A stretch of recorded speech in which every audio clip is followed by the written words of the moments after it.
All right, so much to get to. Obviously, you have Trump is going to be hosting Zelensky at the White House today.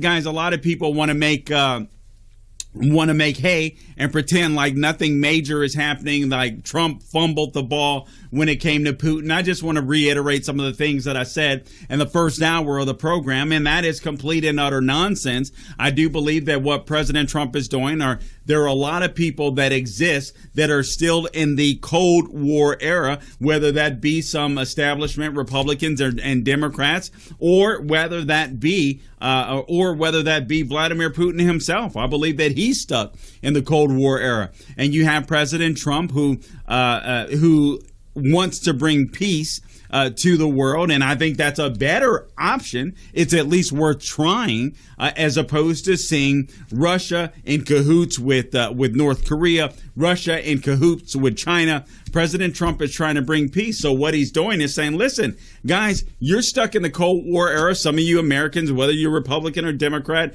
Putin, you're stuck in the Cold War era.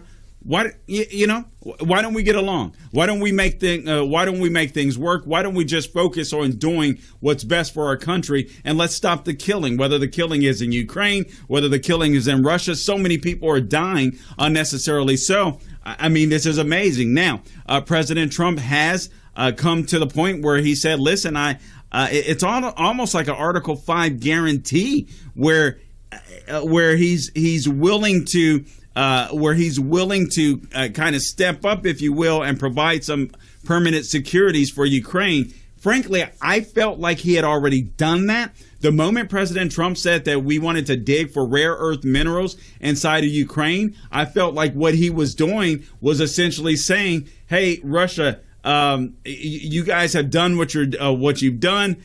We want to settle this thing. We want a peace agreement, but make no mistake about it. America is putting up a chasm because we're going to do business there. And if we're doing business in Ukraine, we're going to protect our interests. Ukraine is a very resource heavy country. That's why, obviously, parts of it, once part of the USSR, Vladimir Putin wants that back. And America, when you consider the Cold War mindset, it's one of the reasons why we didn't want Putin to have it, and that's why, frankly, America staged a coup initially against Vladimir Putin. That's what we didn't want to happen. So President Trump, realizing that the past is the past, right? That you have Americans that are still in the Cold War mindset, many Americans. You have a Vladimir Putin that's still in the Cold War mindset. You have Zelensky that's kind of an amateur, where President Trump is coming in and saying, guys,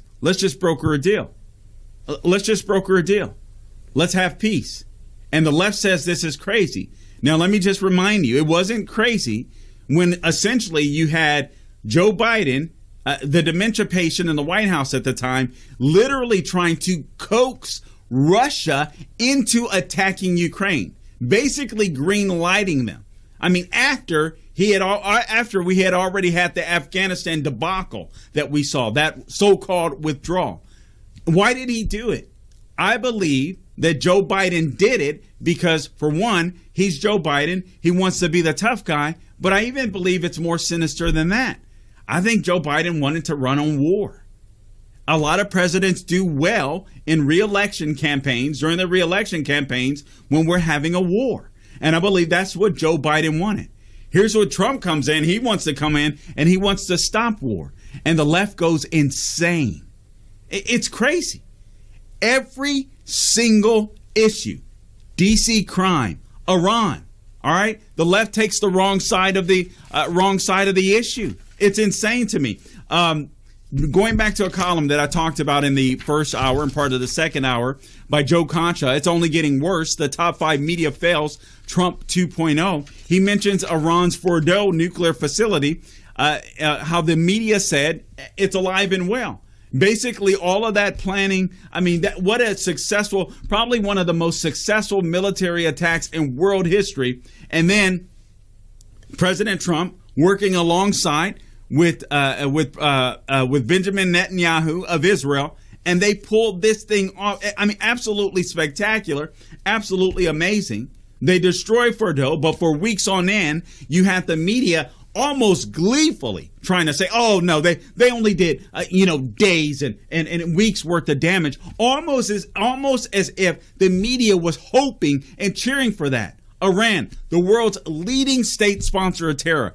Trump and Israel busted them up. And the media, the left-wing media, didn't want to tell the story. Here's how Joe Concha recounts it. Reuters, U.S. strikes may have set back Iran nuclear program only months, sources say. CBS News, Trump strikes on Iran. Oh, and by the way, thank you, Tracy. Earlier, I had mentioned that Margaret Brennan was on MSNBC. She's actually CBS with Face the Nation. Again, it's fitting at least that BS is in their name. But anyway, that was Margaret Brennan earlier on CBS, not MSNBC. Thank you, Tracy Stockwell. All right, CBS News. Trump strikes on Iran, set back nuclear program by months. Initial intel assessment finds. Joe Concha writes, one got the feeling that legacy media was rooting against the U.S. to fail in its efforts to boldly take out Iran's nuclear capabilities after decades of allowing it to fester. So Trump ends it. The left does everything they can. Mainstream media, Democrat media, does everything they can to minimize it. One of the biggest military successes in world history, and the left, the mainstream media, wants to minimize it. Why? Because they didn't do it. That's the only reason why. And people will see that this stuff works. If Trump's policies work and people start seeing that Trump's policies work, people are going to be inclined to vote for Republicans that will continue Trump's policies. And the left simply can't have that. It was one of the boldest missions the military has undertaken in decades, with U.S. Air Force B-2 Spirit stealth bombers dropping 12 30,000-pound bombs on the Fordo and Richmond complex. But an initial U.S. intelligence assessment report was leaked to CNN. Of course, to CNN, asserting the bombs weren't very impactful and only set back Iran's nuclear program by months. But that assessment was made only days after the strikes. No one from U.S. Intel could definitely come to that conclusion. And it was leaked to CNN for one reason. We all know the reason: to embarrass Trump, to make him look bad. Solid journalism, Concha writes, would err on the side of caution and wait for more information and assessments to come in. But this is the Trump era, so every legacy media outlet treated the CNN report as gospel. 3 weeks later, after actual hard evidence emerged, it was determined that, quote, the New York Times, new assessment finds cited focus of U.S. strikes in Iran badly damaged. That's the New York Times. The New York Times. Iran's deeply buried nuclear enrichment plant at Fordo was badly damaged and potentially destroyed by the 12 massive bombs that U.S. Air Force B-2 bombers dropped on it last month. This, according to a new American intelligence assessment. They didn't want to give them the credit.